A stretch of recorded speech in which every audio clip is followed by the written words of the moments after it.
There's been no shortage of dramatic moments in British politics in the last few years, but this really is something different. The Court is bound to conclude, therefore, that the decision to advise Her Majesty to prorogue Parliament was unlawful because it had the effect of frustrating or preventing the ability of Parliament to carry out its constitutional functions without reasonable justification.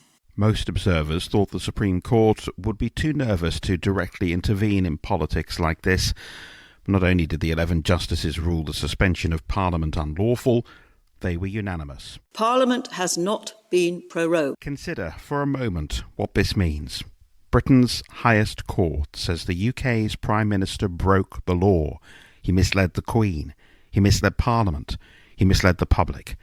Boris Johnson, in office for a little over 60 days, humiliated, powerless, impotent in the face of the forces that oppose him. I have to say I strongly disagree with what the justices have found. I don't think that it's right, but we will go ahead and, of course, Parliament will come back. So MPs are racing back to Westminster, where the Speaker, John Bercow, who staged his own protest of Parliament suspension, will open the doors of the Commons later today. For the avoidance of doubt, there will be full scope for urgent questions, for ministerial statements, and for applications for emergency debates under Standing Order number 24.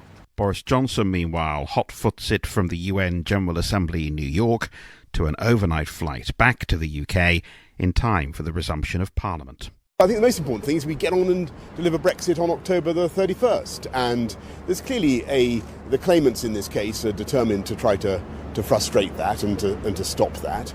I think it'd be very unfortunate if Parliament made that objective, which the people want, delivered more difficult. But we'll get on. But how? Never before has a Prime Minister been this powerless. Boris Johnson wants an election, but MPs won't let him have one. He's tried to suspend Parliament and the courts blocked him. He says Brexit will happen next month, but MPs have already passed a law forcing him to request an extension if he can't tie down a deal. Meanwhile, opposition leader Jeremy Corbyn tells his Labour Party conference that it's time for Johnson to go. Boris Johnson has been found to have misled the country. This unelected Prime Minister should now resign. He thinks he's above us all. He's part of an elite that disdains democracy. I tell you this, I don't think he's fit to be Prime Minister. Right now, Boris Johnson is Prime Minister in name only. He has no majority in Parliament, no way to get his legislation through. He is effectively being held hostage by opposition MPs. It is they, not he, who will decide when that general election takes place. This truly was a historic day for Britain's unwritten constitution, one that will be referenced in legal texts long after we're all gone. But has it brought the country any closer to resolving the Brexit crisis? Not really. There's still no majority in Parliament for any form of Brexit, or for leaving without a deal, or for scrapping the whole thing. The EU still says Britain hasn't come up with a workable alternative deal. Yet Boris Johnson continues to insist he will get a deal and get the UK out of the EU in fewer than 40 days.